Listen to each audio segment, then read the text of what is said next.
Remember to like, comment, and subscribe. And if you enjoyed this video, please check out my other ones, and also to support the official release. It's been 8 months since we've entered this maze, and we've yet to die. But that's good news. Even better news, we're both together, and we're both ready to take on any challenges ahead of us. If we ever make it out here alive, we're going to die of either starvation or the Minotaur. Speaking of the Minotaur, I forgot to tell you all about them, so without further ado, let's get right into that little information there.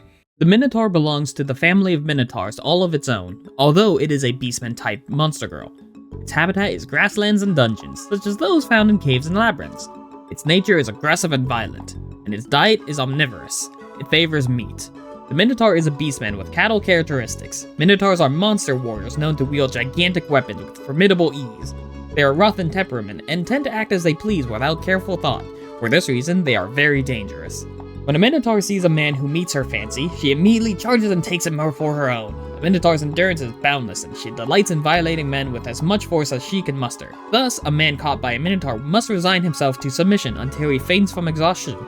It's important to note that Minotaurs are aroused to even greater violence by the color red. A man who wears red before a Minotaur is almost certain to become the sole target of her ferocious desire to fill herself to the brim with his sex and seed. However, though, Minotaurs are dangerous creatures. They are fond of sleep and do not wake easily. In most encounters with Minotaur, one will find them sleeping.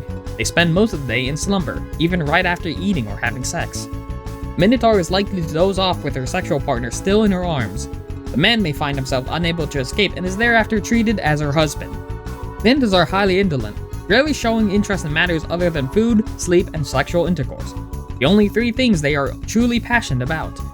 In particular, Minotaurs who have acquired husbands seem to think of sexual intercourse with them almost continuously. When they're not having sex, it is quite likely they can be either found eating or sleeping. Minotaurs seem to take supreme joy in sleeping with their husbands in their arms, especially after an exhausting day of intercourse. Later, when she opens her eyes and sees the face of the man she loves, she cannot help but climb atop him once again. Thusly, her day begins and ends in carnal wonder, after which she drifts off one more into comfortable and well-deserved sleep, with her man in her arms. The cycle begins anew. Alright, here's my grand plan of escape. You will set your foot on my hands, and I will toss you up onto the wall of the labyrinth. You will then have to climb up and get a good view of the exit, wherever it is. However, we only have a few minutes to do this, because I'm like 100% sure that if we do this, the Minotaur will see us and know our location. Therefore, we have to act fast, find the exit, move along, and just hope we don't get caught. Got it? Alright, let's go.